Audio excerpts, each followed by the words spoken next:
Olá a todos, sejam muito bem-vindos ao Hoje no Ar, o programa de entrevistas do Grupo Hoje de Comunicação. O nosso convidado de hoje é o ex-vereador e pré-candidato a vereador de Suzano, Lisandro Frederico. Seja muito bem-vindo, Lisandro, é um prazer te receber aqui mais uma vez. Léo, obrigado pela oportunidade, pelo convite aqui de vocês do Hoje Diário, é um prazer estar aqui. É um prazer te receber, já é a segunda vez que eu te entrevisto diretamente e muita coisa aconteceu desde então. Uma das coisas que mais se desenvolveu na sua vida foi o seu projeto social, o Instituto Lisandro. Foi iniciado em 2021 e desde então foram mais de 1.400 animais, gatos, cachorros e gatos, que foram castrados de forma gratuita. Eu queria que você contasse um pouco de como tem sido esse projeto, um pouco, acima de tudo, como tem sido proporcionar essa castração para muitas famílias que muitas vezes não teriam nem a possibilidade de pagar uma cirurgia dessa. Como tem sido? Olha, eu tenho que confessar para você que foi quase que um erro de percurso isso, porque assim, eu já venho atuando há mais de 10 anos na ONG Paz, que é uma entidade voltada para a causa animal, atuo voluntariamente nesse trabalho. E o Instituto Lisandro ele foi criado quando o nosso mandato parlamentar se encerrou na Câmara. A proposta do Instituto, que leva meu nome inclusive, era dar prosseguimento às ideias que a gente tinha no sentido de promoção da cidadania, de ensinar direito para as pessoas para elas poderem reivindicar os seus direitos. Mas, como tudo que envolve meu nome, o Instituto começou a ganhar uma demanda de animais muito forte. Sim. E aí a ONG Paz já tinha o trabalho dela, inclusive fazendo castrações, e a gente começou, através do Instituto, firmar parcerias com clínicas, porque as pessoas demandavam muito a castração. E todos os projetos sociais que eu participo, eles não têm nenhum tipo de vínculo com o poder público, eles não recebem nenhum tipo de verba pública, então a gente decidiu tentar encontrar parcerias que ajudassem nesse projeto, e isso, ao longo desse tempo, foram mais de 1.400 animais castrados.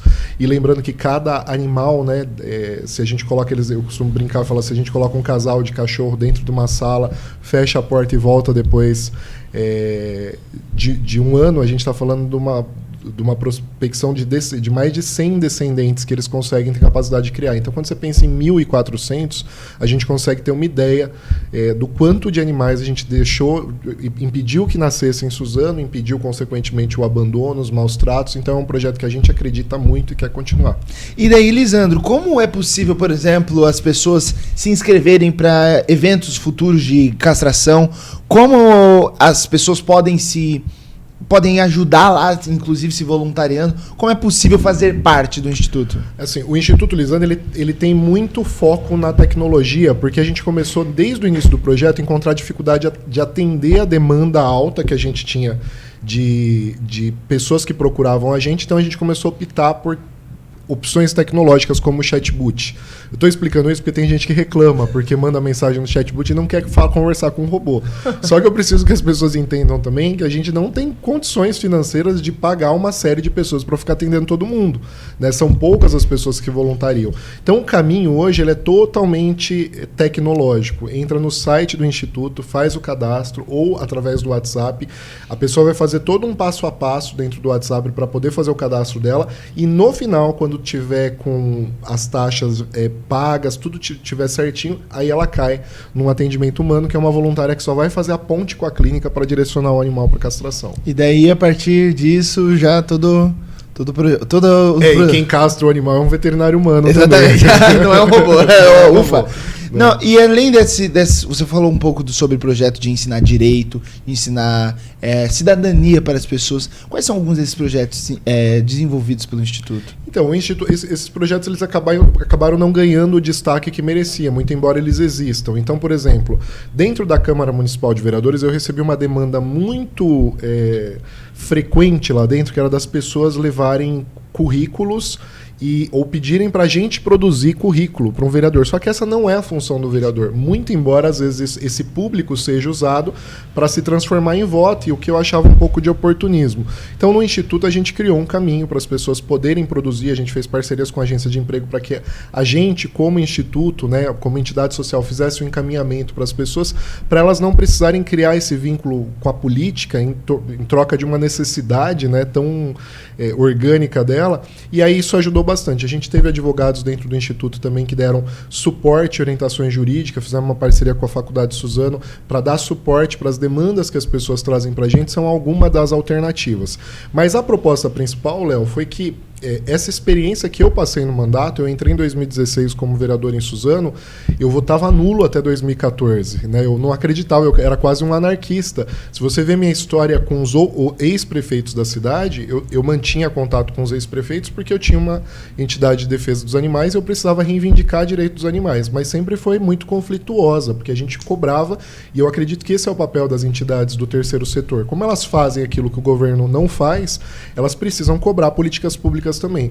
E foi por isso que eu caí dentro da política, mas caí, confesso, sem experiência nenhuma.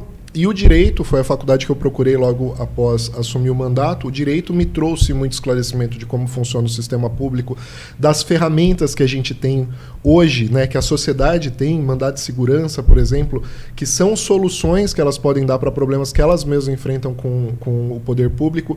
E eu senti a necessidade de transmitir um pouco desse conhecimento para as pessoas, e isso a gente fez através do Instituto. Muito legal. E, como você falou, é impossível não falar sobre causa animal quando se trata de você, porque virou a sua principal bandeira, né? Isso. É o que eu amo, né? O que eu faço de paixão é o que me trouxe na política, por isso que eu jamais tenho outras frentes de trabalho, mas eu jamais posso abandonar o que me faz tão feliz, que é a causa animal. Exatamente. E recentemente, por exemplo, a Prefeitura de Suzano anunciou a abertura de inscrições para os mutirões de castração que têm ocorrido já recentemente, voltaram a ser realizados já no último ano, tinham começado lá em 2018. De acordo com a administração municipal, já foram mais de 8 mil procedimentos desde o início do projeto em 2018. Ali também, quando uma época você estava como vereador. Você tem enxergado a evolução de políticas públicas em favor da causa animal na cidade de Suzano? E o que ainda precisa avançar? O que ainda falta? Que você, como um protetor, fala assim, poxa, como Suzano não tem isso? A gente precisa contextualizar a resposta dessa pergunta, porque avanço eu acho que teve, não posso negar, né? A própria campanha de castração que eu consegui lá em 2018, começou na cidade, já é um avanço comparado ao que era Suzano. Mas precisa contextualizar porque a gente está falando hoje de uma cidade que tem 1,4 bilhões de orçamento anual. A gente está falando de uma cidade que em 8 anos ela dobrou a sua capacidade orçamentária em termos de receita para investimento na cidade. Naturalmente, quando você tem um investimento desse tamanho, você pode proporcionalmente dar muito mais condições para você fazer projetos maiores. Vou citar um exemplo, a Prefeitura de Ferraz de Vasconcelos, que tem um orçamento que não se compara a Suzano, tem castrado quase que mensalmente pelo menos 400 animais. Então isso atinge um volume muito maior do que o que a gente precisa aqui. Porque a castração ela só tem efetividade se ela tiver um volume rápido. O processo de reprodução dos animais é muito rápido. Então não adianta fazer como a Prefeitura tem feito hoje falta cobrança nesse sentido. Campanhas de castração estão espaçadas. Salvo engano, eu vi uma matéria recentemente de que nos últimos 6 meses, acho que cerca de 1.000 animais foram castrados. É muito pouco para o tamanho da cidade.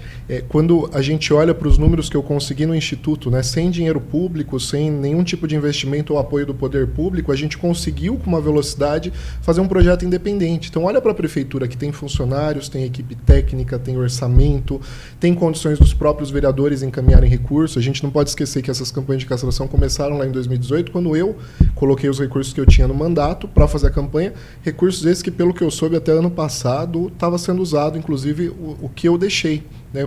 Eu vi essa informação em algum lugar. Então, assim, eu acho que é muito lento o processo para ver o resultado que a gente precisa efetivamente, que é a redução dos animais em situação de rua. Para isso, a gente conseguir atingir isso, tem que colocar mais velocidade nesse processo. E que você ainda, além da velocidade no processo de castração, quais são outras políticas públicas voltadas à causa animal que você vê em falta, talvez não somente em Suzano, mas na região do Alto Tietê, de forma geral? Eu acho que a gente pode falar, inclusive, em termos de região, mas eu vou trazer um pouco para Suzano, porque a gente criou algumas coisas durante o meu mandato em Suzano que me trazia uma perspectiva muito positiva a longo prazo. Uma delas foi a Comissão de Bem-Estar Animal da Câmara, que é um grupo, né, técnico para se discutir políticas para a causa animal dentro do Legislativo, que eu vi que é uma comissão que caiu na inércia, né? Ela não promoveu mais debates, audiências públicas como a gente discutiu no passado. Por que é importante essas audiências públicas? Porque é nelas que a gente traz técnicos, é nela que a gente faz avaliações demográficas da situação da causa animal dentro de Suzano, para a gente ter com mais clareza quais são as políticas que a gente precisa implantar aqui. Eu tenho noção de algumas, porque eu converso com protetores, converso com simpatizantes, então a gente pode ter um pouco de noção. Mas são essas políticas, são essas discussões dentro de colegiado. Um outro exemplo, eu criei durante o meu mandato uma Câmara Técnica dentro da Secretaria do Meio Ambiente que é destinada a fazer discussões voltadas para o bem-estar animal. Essa Câmara Técnica eu não vi mais movimento dela depois que eu saí, sabe? A gente elaborou o projeto de lei com tanto cuidado, tive até apoio na época. Naquela época, a Secretaria de Meio Ambiente ela era comandada, na minha opinião, por pessoas mais sérias. Então, naturalmente, tinha um diálogo melhor com a Câmara, a gente conseguiu fazer um ajuste em projetos que eram do Executivo, eu consegui fazer sugestões, eles acataram, e eu esperava que essas câmaras técnicas fizessem uma discussão mais ampla sobre políticas de causa animal, e não fizeram. Então, eu acho que o registro demográfico do que existe na cidade é importante, a ampliação das campanhas de castração é importante, o retorno do serviço veterinário, que é uma coisa que eu pude provar que é possível quando eu fiz no meu mandato, oferecer atendimento veterinário gratuitamente para as pessoas é uma prioridade, mas infelizmente são coisas que não avançaram nesses últimos tempos. E quando você disse que dava para a gente até falar um pouco sobre a questão de saúde em âmbito regional, o que você saúde animal? Saúde animal, no âmbito regional. O que você acha que ainda tem faltado? Nos municípios, que naturalmente, mesmo sendo o seu foco sendo Suzano, você sendo morador de Suzano, naturalmente a gente visita outros municípios para saber como algumas iniciativas têm sido feitas. Você acredita que a região do Alto Tietê, talvez os municípios do Condemate, tem tido a causa animal como um foco verdadeiro de política pública ou não? Não, eu não tenho dúvida que não tem, e eu falo isso com muita precisão porque eu faço parte de uma entidade voltada para a causa animal. Eu tenho um problema, esse ano, por exemplo, eu tive um problema muito sério com a cidade de Poá, porque a gente começou a absorver os problemas da cidade de Poá, porque não tem uma prática de castração, não tem um serviço público veterinário, a gente teve problema com animais silvestres, que a gente tentou recorrer a autoridades da cidade, sequer tivemos a atenção das autoridades do município. Só que, veja, ao mesmo tempo que você tem uma condição como essa em Poá, você pula para uma cidade do lado, que é Ferraz, que você já tem um serviço público veterinário de qualidade, que funciona há bastante tempo na cidade, você já tem um volume de castrações grande. Quando você pula para Mogi, a gente está falando de uma cidade que já tem castrações e castramóvel há quase 10 anos, a gente está falando de uma cidade que tem um centro de bem-estar animal. Então, assim, se cada município cumprisse com o seu papel, a situação das causas animal, e é importante ter essa consciência de que todo mundo tem que cumprir o seu papel, porque o cachorro que está aqui no Monte Cristo, em Suzano, num dia ele atravessa ali a rua e ele está em Poá, ele é um cachorro de Poá e vice-versa. Então, se os municípios não trabalharem conjuntamente, a gente não consegue resolver esse problema. Agora, uma política regional que precisa acontecer na nossa região e que infelizmente não avança, mas vem sendo discutida há quase 10 anos, é o CETAS, que é o Centro de Triagem de Animais Silvestres. Hoje, um município sozinho ele não consegue criar, né, um espaço para abrigar animais silvestres, até porque ele não tem demanda suficiente para criar um CETAS só. É um custo muito alto você lidar com animais silvestres. Então, a gente está falando de mexer com tráfico de animais, recuperação de animais abandonados, animais de grande porte, envolve biólogos, envolve veterinários que trabalham com animais silvestres, tudo isso é caro. O município não consegue fazer isso sozinho. Então, qual que foi a solução já dada há 10 anos atrás? Era criar um CETAS, onde todo o Alto Tietê ia compartilhar, ia poder fazer em Mogi, por exemplo, um espaço que ia abrigar os animais de todas essas regiões. Esse é um assunto que morreu. Eu não vejo, há mais de 6 anos, eu não vejo mais ninguém discutindo a implantação do CETAS aqui. Mas mesmo assim, todos os dias a gente tem animais silvestres sendo resgatados nas nossas cidades, indo lá para o Parque Nacional do Tietê, que é um lugar que está sobrecarregado com a demanda, e muitas vezes as pessoas não conseguem nem deixar um animal que precisa de apoio lá. A gente vê constantemente resgate, seja de pássaros, seja de outros animais silvestres. A gente sabe que existe, infelizmente, toda essa prática de tráfico. Mas até você disse assim, eu não vejo mais essa discussão. Eu, particularmente, estando atento a essas questões há algum tempo, também nunca tinha ouvido falar sobre essa discussão na instalação de uns CETAS aqui. Você não vê isso como demanda, inclusive, por exemplo, do Condemate, dos municípios aqui da região do Alto Tietê. Mas foi muito discutido. Já tiveram audiências públicas lá em Mogi sobre a criação dos CETAS. Eu participei na época, a gente defendeu muito essa questão, compartilhamento. Reivindiquei da Prefeitura de Suzano a participação desse trabalho, porque era importante ela estar lá também. Mas acabou a discussão, né? Parece que se silenciou esse tema e as pessoas... A gente tem a Polícia Ambiental aqui da região que atua muito no combate, só que elas não têm um santuário, um espaço para eles abrigarem esses animais. Eles dependem dos CETAS também. Então, todo o trabalho fica limitado porque a região não tem atuado sobre isso.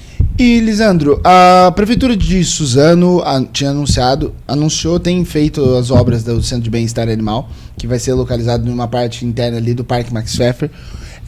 qual vai ser a importância deste equipamento para a cidade e o impacto que ele vai ter, inclusive para a causa animal. E só construir o centro de bem-estar é o suficiente? Além disso, o que precisa ainda ser incentivado a partir disso? Eu confesso que para mim foi uma surpresa essa questão do centro de bem-estar animal, ainda mais na região do Max Pfeffer, que é uma área central e que naturalmente cria problemas com relação à atuação com animais ali. Para mim foi uma surpresa isso, eu não tive muitas informações, só fiquei sabendo que é um centro de bem-estar animal que vai atender, vai dar serviço veterinário para animais. Eu não tenho muita precisão para te falar qual é o público que vai ser atendido, qual que é a capacidade de atendimento desse espaço, quais são os projetos que foram construídos, né, para que haja manutenção desses espaços. Essa é uma coisa que eu tenho muita preocupação. Por exemplo, você está ali do lado do Max Pfeffer, dentro do Max Pfeffer a gente tem um viveiro municipal. E aquele viveiro municipal, pelo menos até quando eu saí da Câmara, ele tinha animais silvestres, ele tinha animais que são protegidos ali, tinha tartaruga, tinha algumas aves, tinha algumas coisas. Só que não tinha legislação, até aquele momento pelo menos, sobre aquele viveiro. Como era o método de financiamento, quem eram os biólogos, os veterinários que iam cuidar daquele espaço, não tinha nada disso. Então, me preocupa um pouco quando alguns projetos avançam sem essa parte legislativa avançar também, sem entender quem é que vai cuidar. Quando eu terminei o mandato, existia uma expectativa, inclusive foi entregue recentemente, do Centro de Controle de Zoonose, que ia ter uma área ali, inclusive, disponível para doação de animais. Daí depois eu vi o anúncio da inauguração, parece que era um espaço que estava meio vazio, então para mim fica um pouco confuso. Por isso que eu reforço para você, o debate dentro de câmaras técnicas, como era a Comissão de Bem-Estar Animal, é muito importante para elucidar esses fatos, esclarecer como que esses projetos vão avançar ao longo do tempo. Eu realmente não tenho muita clareza. O que eu posso te dizer é, se for um serviço de atendimento veterinário para a população de Suzano, com um serviço completo, como era na época que eu criei aqui em Suzano, eu acho que isso é muito vantajoso e precisa avançar. E falando sobre outras questões dentro da cidade, Lisandro, a gente, igual você falou, a causa animal é uma das suas principais bandeiras, mas existem outras. E uma coisa que hoje é um dos maiores desafios da cidade de Suzano é a questão da saúde. Sim. Da saúde municipal, que apesar de ter avançado muito nos últimos anos com a inauguração de alguns equipamentos, a gente tem, por exemplo, a UPA do Jardim Revista, a gente teve a abertura do Hospital Regional, a gente teve a inauguração de outras UBSs. Ainda há muitas reclamações quando se trata de atendimento, de medicamentos, de falta de médicos, demora no atendimento. Por que ainda tanta dificuldade em oferecer um atendimento de qualidade para a população quando se trata de saúde pública? Porque, Léo, a cidade de Suzano ela não avançou. Eu vou explicar para você. Ao contrário do que tentam publicar por aí, tudo isso que você citou, a UPA do Jardim Revista, qual foram as outras obras que você citou? Eu citei, por exemplo, a gente tem o UBS, foram inaugurados, pelo menos duas. Teve uma, se eu não me engano, uma USF também. E a gente teve a reforma do laboratório municipal, algumas reformas dentro do... É suficiente já para a gente falar isso. Essas obras, todas, elas estavam previstas, se você olhar a história, essas obras foram obras iniciadas e elaboradas lá em 2012, naquela condição da cidade. Em 2012, qual era a Suzano? Era uma cidade que não tinha nem metade do orçamento municipal que a gente tem hoje. É uma cidade que não tinha nem próximo do volume de pessoas que a gente tem na cidade hoje. Então, aquela foi a cidade projetada. Ao longo desses últimos 8 anos, aí veio o Paulo Tokuzumi na cidade, parou com tudo, né? Acho que todo mundo sentiu na pele o caos que ficou a cidade na gestão dele. E quando o atual prefeito é eleito, ele dá continuidade a essas obras. Então, o que a gente entregou hoje, depois de 12 anos, é as obras de 2012. Ou seja, a gente tem hoje a cidade que deveria ser entregue em 2012. Então é natural que com o volume que a gente criou de pessoas na cidade, residências, de todos os problemas naturais do envelhecimento da população, é natural que hoje a gente tenha uma demanda muito grande. Quando eu falo para você a cidade não avançou, é nesse sentido. A gente tem hoje um equipamento muito aquém do tamanho da cidade que a gente tem, seja em termos orçamentários, porque, volto a falar, a gente tem 1,4 bilhões de orçamento hoje, seja em termos de populacional, que Suzano bateu recentemente 330 mil pessoas, né? Quantas pessoas vieram morar aqui? Só que os equipamentos que a gente tem são nada mais aqueles que já estavam projetados e iniciados. Nesse aspecto falta muito, eu acho que falta um pouco de inteligência na área da saúde também. Tinham projetos que eu mesmo discuti muito na época por exemplo, é muito frequente. A vereadora Gerice Leone recentemente fez uma fiscalização em um posto de saúde e encontrou uma situação que eu encontrava com frequência, que era de um médico sendo pago que não estava prestando atendimento e a população sofrendo. Eu apresentei um projeto que chamava Plantão Transparente, que na época a prefeitura fez até questão de vetar esse projeto meu, mas ela praticou aquilo que eu pedi e começou a colocar as escalas de plantão na porta das UBS, porque isso é uma forma de ajudar as pessoas a terem controle dos médicos que são contratados com o dinheiro dela para ser atendido. E eu vi que hoje, depois de tanto tempo, esse projeto não funciona mais, as pessoas continuam reclamando desse aspecto. Então, são coisas que parece que só dão atenção no momento em que o assunto se torna público, mas depois, com o tempo, esse assunto para de ser discutido. Então, eu acho que são temas que precisam voltar a ser discutidos em Suzano, e eu vou colaborar muito com isso, principalmente nos próximos meses, para a gente tentar melhorar efetivamente essa questão. E você citou até, por exemplo, a vereadora Gerice Leone, e ela, como ela faz parte do seu grupo político, uma outra crítica que tem sido feita em relação à saúde é essa questão da Santa Casa de Misericórdia, que, segundo a prefeitura, está passando por um processo de transição para se tornar uma maternidade municipal. A prefeitura é interventora da Santa Casa faz, se não me engano, mais ou menos 10 anos, até mais. E segundo relatos da vereadora Gerice Leone, uma empresa privada deve assumir a administração do hospital, deve ser a INTS como organização social. Queria que você comentasse qual a sua opinião sobre o caso dessa mudança, sobre a questão do pagamento de dívidas, inclusive, que também tem sido uma crítica feita pelo seu grupo político. Queria que você comentasse mais ou menos qual a sua opinião sobre como tem sido feito esse processo. Ô, Léo, eu não vou nem dar minha opinião, eu vou falar de fatos para você. Em 2017, quando o atual governo assumiu a Santa Casa, uma das promessas foi tirar a Santa Casa da intervenção que ela vivia há muitos anos já. Naquela época, a própria prefeitura fez balanço e apontou que a dívida da Santa Casa era de 70 milhões de reais. Passado quase 8 anos, com um orçamento que quase dobrou, como eu acabei de dizer para você, que saiu de 700 milhões para 1,4 bi. A cidade enriqueceu. Passado 4 anos, a dívida da Santa Casa, que apontavam ser de 70 milhões, agora é de 170 e poucos milhões. Ou seja, mais do que dobrou. E numa situação tão drástica como essa, um crescimento e endividamento tão grande como esse, qual que é a iniciativa da prefeitura para resolver o problema? É forçar os funcionários a pedirem demissão, que é o tal do plano do PDV, do plano de demissão voluntária. E tem inúmeros relatos de funcionários que falam: eu não queria sair, mas eles vão ser obrigados a sair, senão eles correm o risco de não receber os direitos trabalhistas dele. Essa foi a forma que a prefeitura encontrou. E a gente está falando, Léo, a gente não pode esquecer de funcionários da saúde. A gente acabou de sair de uma pandemia, a gente sabe o que esses profissionais viveram na pele, no dia a dia, para salvar a população. E aí o presente que eles retornam, que eles tomam depois de tudo isso que aconteceu, é um processo de PDV que eles têm que engolir, pedir demissão para sair, perdendo direitos trabalhistas que eles poderiam garantir. Esse é o reconhecimento que a cidade dá para eles. Porque a prefeitura quer quer fechar a Santa Casa e colocar uma empresa privada, que vale lembrar, essa empresa aí é a INTS, inclusive já foi feito esse processo. E quem é a INTS hoje na cidade? Não quero entrar no mérito de falar da má qualidade da INTS, no sentido de que tem bons profissionais lá, tem bons médicos que atuam. Mas a INTS também virou um problema na nossa cidade, no sentido que todo mundo sabe que é uma empresa que absorve demandas de vereadores, no sentido de pessoas que são indicadas para trabalhar. Ela não tem um trabalho focado só em saúde, ela tem um trabalho político muito forte. Na época que eu fui vereador, eu sofri um processo de cassação e as pessoas que estavam conduzindo o meu processo, elas foram escondidas dentro da INTS para poder conduzir o meu processo. Então é uma empresa que tem uso político.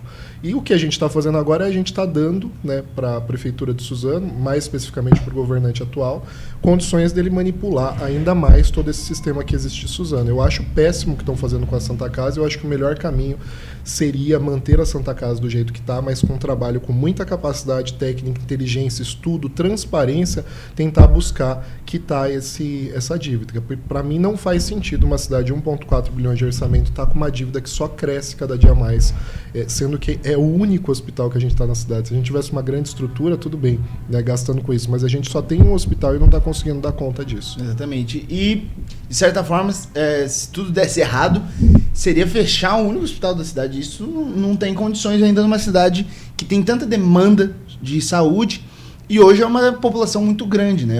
São mais de 330 mil habitantes aqui em Suzano, Por isso também que a gente fala sobre essa questão de demanda de saúde.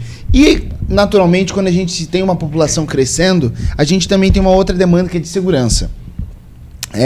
Um ponto de reclamação dos munícipes é a questão da segurança na cidade.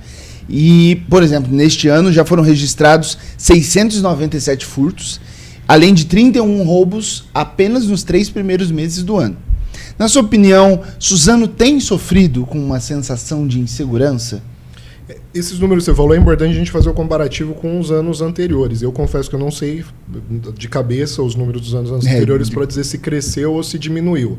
O que eu posso falar em termos de sensação é que cada dia mais a gente vê de forma muito recorrente problemas acontecendo na cidade, as pessoas relatando, comércios deixando de atuar por conta do sofrimento que eles vivem em questão da violência, e eu não vejo alguém preparado e com capacidade técnica de discutir segurança, porque segurança é inteligência, Léo. Eu acho que é uma perda de dinheiro, e com todo o respeito que os GCMs não fiquem bravos comigo por falar isso, mas é uma perda de dinheiro a gente ficar cada dia mais crescendo com o volume ostensivo de combate à segurança e faltar com inteligência. Inteligência no sentido de que a gente criou, e isso foi uma propaganda do governo, o tal do sistema de monitoramento por câmara na cidade, que parece que ficou esquecido. As pessoas só lembram dele na hora de multar veículos, criar infrações de trânsito, mas na prática a gente não vê atuação no que diz respeito ao combate à criminalidade. Inteligência no sentido de que hoje a gente tem grupos dentro dos bairros que fazem o projeto de vizinhança solidária, e eu não vi uma iniciativa da prefeitura desde então de aproximar esses grupos com a rotina da administração da Secretaria de Segurança Pública para tentar trabalhar de forma mais inteligente no combate. A criminalidade é uma coisa que cada dia cresce mais. Se você não tiver inteligência para trabalhar com isso, na minha opinião, quem comanda hoje a segurança pública da cidade não tem capacidade para isso, a gente não consegue avançar. É preciso se discutir mais, é preciso que esse assunto seja levado para dentro da Câmara de Vereadores. A gente tem hoje uma comissão de segurança pública dentro da Câmara, mas você já viu ela atuando? É o papel daquela comissão. Chamar as autoridades públicas, PM, Polícia Civil, chamar a GCM, trazer representantes dessas vizinhas solidárias, trazer o CONSEG para discutir a alternativa de combate à segurança, para que essas lideranças de bairro tenham um contato mais fácil com as forças de segurança para poder atuar. Porque senão a gente só vai ficar gastando dinheiro cada vez mais, criando esse trabalho ostensivo, que é o que eu te falei, que eu acho que é uma perda de dinheiro, quando a gente poderia estar optando para usar mecanismos de inteligência. E vou te falar uma inteligência tecnológica que cresceu, e eu vi o relato de um policial em São Paulo que agora, no último Lollapalooza, ele atuou na segurança daquela, e implantaram aquelas câmeras de reconhecimento facial. Sim. Cara, ele falou assim que foi um fenômeno, porque a câmera realmente, no meio de 100 pessoas, ela consegue captar a figura de uma pessoa e falar: esse cara tem problema com a justiça, ele está condenado à prisão. E a polícia tinha condições de ir lá. É um investimento alto? Mas é um trabalho muito mais direcionado, usando a experiência da tecnologia. Eu não vejo avanço nesse sentido aqui, sabe? Hoje eu vi um projeto que foi divulgado aí, eu acho que foi aprovado na Câmara, um projeto de autoria do Executivo que diz que vai pagar R$400 por GCM que usa arma na cidade. Aí eu fiquei na dúvida do propósito desse projeto, porque eu falei assim, será que é para valorizar quem está correndo o risco de vida, o GCM, por estar usando uma arma? Porque se for isso, R$400 não é nada, né? Para um cara que está colocando a vida dele em risco todos os dias. Ou será que é para estimular que os GCMs peguem uma arma na mão? Mas estímulo eu também acho que é uma coisa equivocada. Se o GCM não se sente seguro para pegar uma arma na mão, a gente não tem que estimular ele com... Então, assim, qual o sentido desse projeto? Para mim, não faz sentido, né? Porque de um jeito ou de outro, não é R$400 que vai resolver, seja para proteger a vida do GCM ou seja para estimular ele a colocar a mão numa arma. Então você vê que são discussões, são importantes. Política, Léo, só se faz com discussão, sim, com amplo conhecimento, com envolvimento de quem entende do assunto. Eu não sou especialista nesses assuntos, mas eu conheço especialistas que a gente podia trazer para um debate e ampliar a solução que a gente precisa para Suzano. E Lisandro, você tem falado bastante sobre a atuação da Câmara de Vereadores em Suzano, e atualmente a gente sabe que não há um grupo específico formado de oposição contra o prefeito. Não houve muito nos últimos 7 anos, se você for parar para pensar. Até eu me lembro da nossa última entrevista, quando eu falei assim, você era um vereador de oposição, você falou assim, eu era um vereador não de oposição, eu era um vereador que queria discutir os assuntos. Isso. Daí as pessoas me classificavam como oposição, mas minha intenção era discutir os assuntos que eram ali colocados. Uhum. E a gente sabe que mesmo também quando não se tem essas discussões dentro da Câmara, quando não se tem oposição, a cidade acaba perdendo com isso, porque falta fiscalização Muito. do governo municipal. Atualmente, somente a vereadora Gerice Lione, que acabou não conseguindo, não teve o apoio para sair como candidato também a prefeito, começou uma atuação mais de oposição, também mais questionadora, mas ela também acabou fazendo parte do governo Axuxi por muito tempo. Eu queria que você falasse, Lisandro, qual a importância de você ter uma Câmara participativa, uma Câmara que gosta de discutir, que fiscalize o Poder Executivo e também discuta os projetos dos seus companheiros para a cidade. Qual a importância disso para a cidade? Léo, a Câmara de Vereadores, na minha opinião, é o órgão mais importante que a gente tem do sistema público. A gente tem o Legislativo, o Judiciário e o Executivo. O único dos três poderes que tem a capacidade de ouvir a população e representar as ideias da população é a Câmara de Vereadores. O prefeito diz que faz isso, mas não faz. O Judiciário não faz porque nem é atribuição dele ficar ouvindo. Pelo contrário, né? O Judiciário nem tem que ouvir a população, tem que cumprir e fiscalizar a lei. A Câmara de Vereadores, como o próprio nome disse, vereador, eu costumo falar que nada mais é do que ver a dor das pessoas e trazer esses debates. Por isso que é um órgão colegiado, as decisões da Câmara não saem de uma pessoa só, ela sai de um colegiado de vereadores, cada um que tem o seu eleitorado e sabe traduzir isso em políticas públicas para colaborar com o Executivo. Quando a gente vê uma Câmara de Vereadores como existe hoje em Suzano, que tem um custo, pelo menos na minha época, de 34 milhões de reais anuais para sustentar gabinetes, sustentar assessores, sustentar toda aquela estrutura que tem ali, mas na prática não promove uma audiência pública, não promove questionamentos. Eu reforço o que eu te falei da última vez, eu nunca me vi como um vereador de oposição. Se você pegar o início do meu mandato, eu fui muito parceiro do governo em acreditar que a gente teria grandes projetos ali.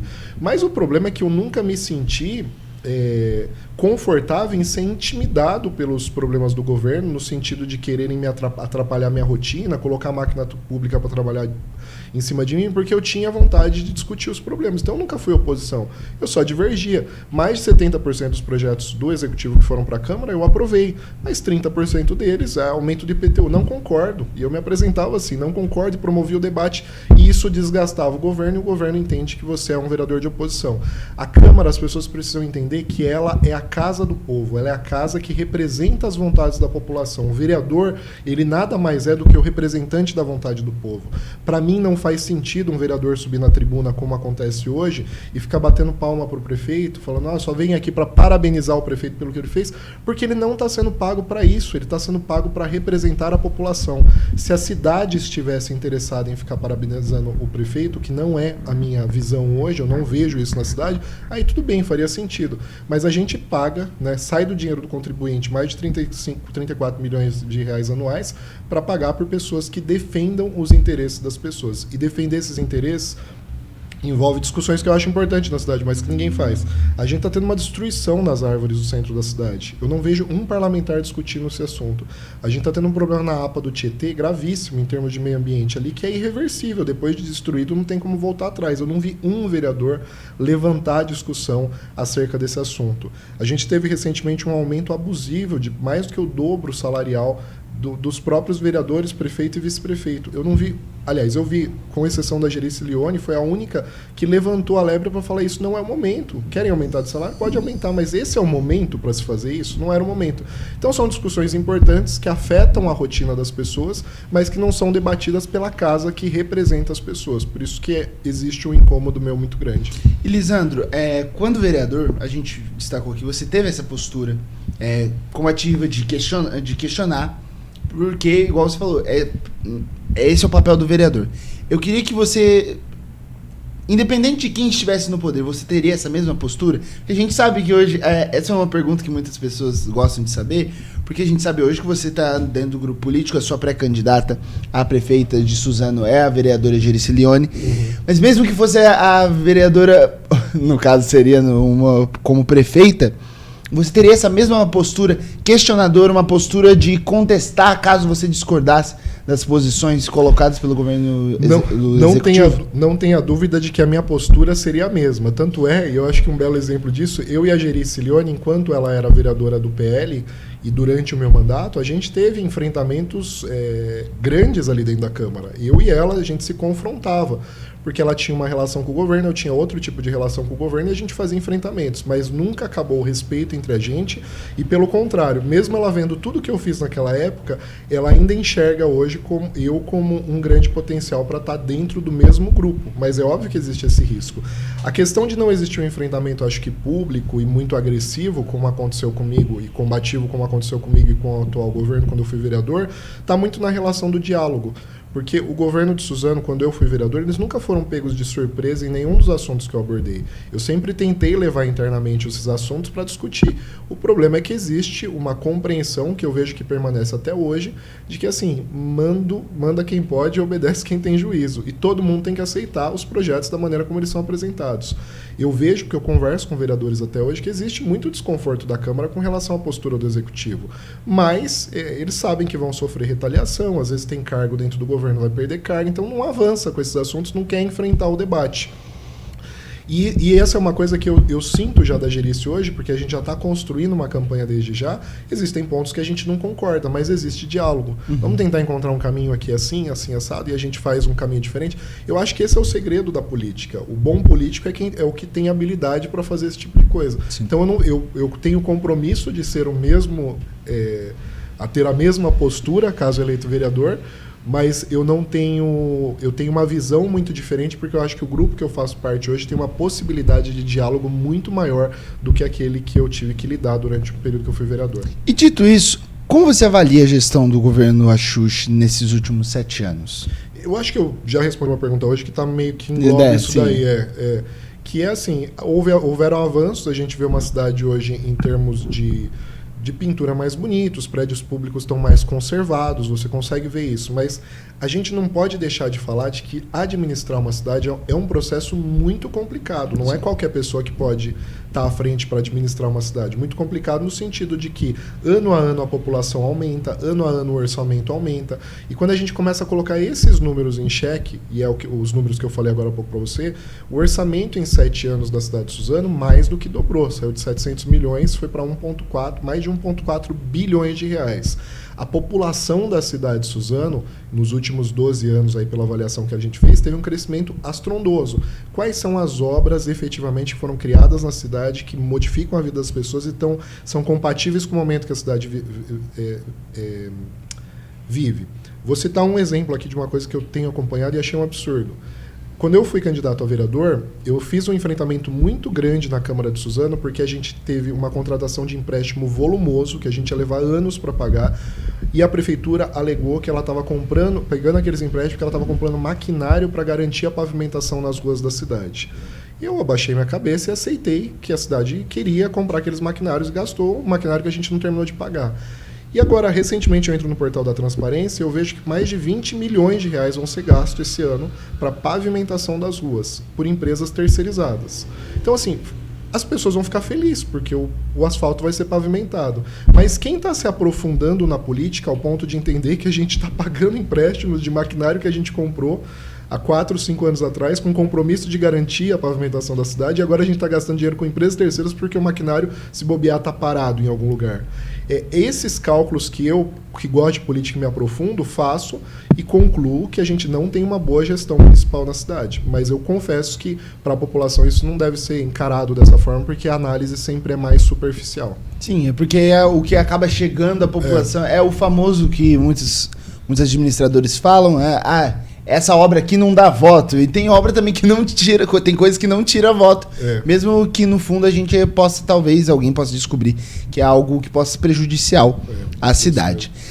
E falando sobre essa questão de gestões, de eleições, na última vez que você veio aqui também, a gente falou sobre essa última entrevista, você disse que pretendia ser novamente candidato a prefeito.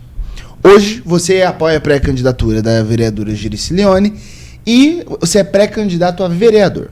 O que lhe fez mudar de ideia? Como foi essa tomada de decisão para falar assim, não, acho que eu vou sair vereador, vai ser melhor neste momento? Como você chegou a essa conclusão? Léo, a população, o candidato a qualquer coisa, ele tem que estar à disposição do que a cidade precisa.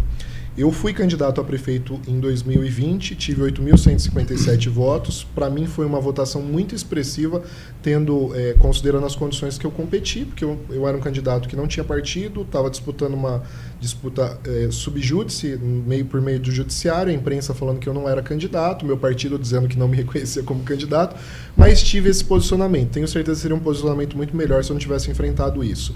Mas eu tenho que recordar, ao longo desses 8 anos, com esses dados que eu acabei de te falar, sabe, das políticas que vêm sendo colocadas na cidade que algumas pessoas aplaudem. A cidade não está preparada para lidar com um debate político que eu estou tentando fazer hoje. As pessoas elas enxergam a política de uma maneira um pouco mais superficial. O desafio de ser prefeito da cidade é muito maior do que a capacidade da cidade de compreender esses pontos que eu estou falando. E num momento como esse, nada mais justo do que você recuar, estar num espaço onde você ainda tem poder de fala, como é a Câmara de Vereadores, para poder debater esses assuntos, mas não necessariamente a arriscar, a colocar essas ideias, porque tem coisas que eu falei aqui que são impopulares. Quando eu reconheço que a população não está preparada para debater alguns assuntos da política, muita gente da população vai ficar puta comigo. Mas assim, eu tenho que encarar a realidade. Essa é a realidade que a gente precisa enfrentar hoje. E dentro desses termos, eu acho que como candidato a vereador, eu posso contribuir mais e ao longo de 4 anos eu posso ampliar a visão das pessoas sobre essas questões políticas que eu estou colocando aqui. E esse percurso eu vou fazer ao lado da Gerici Lione. Eu acho que é muito importante, Suzano, ter na disputa uma mulher para discutir políticas públicas. Eu acho que ela tem capacidade para fazer isso. A gente tem discutido e me impressiona, inclusive, né, quando você não convive muito com a pessoa, você não tem noção de quanto autônoma ela é, quanto o mandato é dela mesma e ela que toma as decisões sozinhas ali dentro, o quanto raciocínio ela faz diante de cada decisão. Eu acho que ela está muito preparada e eu quero colaborar com ela, não só na eleição dela, como na administração da cidade, caso ela venha a ser eleita ou eu venha a ser eleito também. Então, foi daí que saiu essa mudança de rumo que me deixou mais confortável, saber que eu tenho mais liberdade de fala, porque eu tenho hoje como falar com um eleitorado que talvez seja menor, mas que seja suficiente para estar comigo ao longo desses 4 anos e me ajudar a construir essas ideias que a gente tem. E Lisandro, o que te levou ao Podemos, que vai ser o partido hoje você é filiado ao Podemos, e o que levou ao Podemos, se juntar ali ao Podemos? Acho que são 2 elementos. Primeiro que quando eu deixo de ser vereador aqui em Suzano, eu tenho uma amizade longo prazo com o deputado Rodrigo Gambale, inclusive de antes dele ser deputado, de antes de eu ser vereador. E assim que terminou o meu mandato, ele falou: Lisandro, eu quero que você venha trabalhar comigo. E eu fui para trabalhar com ele na Lesp, na época ele era do PSL, inclusive. E aí ele foi construindo o trabalho dele de maneira muito legal com o Podemos, se consagrou não só deputado federal como presidente estadual do Podemos. Sim. E o meu trauma lá do passado com o partido me dá muito mais segurança de estar num partido que eu conheço o presidente, que eu tenho segurança de que a gente vai conseguir conduzir esse mandato de maneira melhor. E aí foi essa opção que eu falei: o Podemos é um caminho, tanto do ponto de vista de ideias, é presidido por uma mulher também. Sim. A nível nacional, então eu acho que eles querem trazer essas inovações, fazem uns debates muito interessantes, não estão ligados à polarização que existe no país hoje. Tem um presidente estadual que é muito parceiro meu, eu já trabalho com ele, tanto que no anúncio que eu fiz do Podemos, o Gambale fala assim: o Lisandro sempre foi Podemos, mas hoje ele só está oficializando.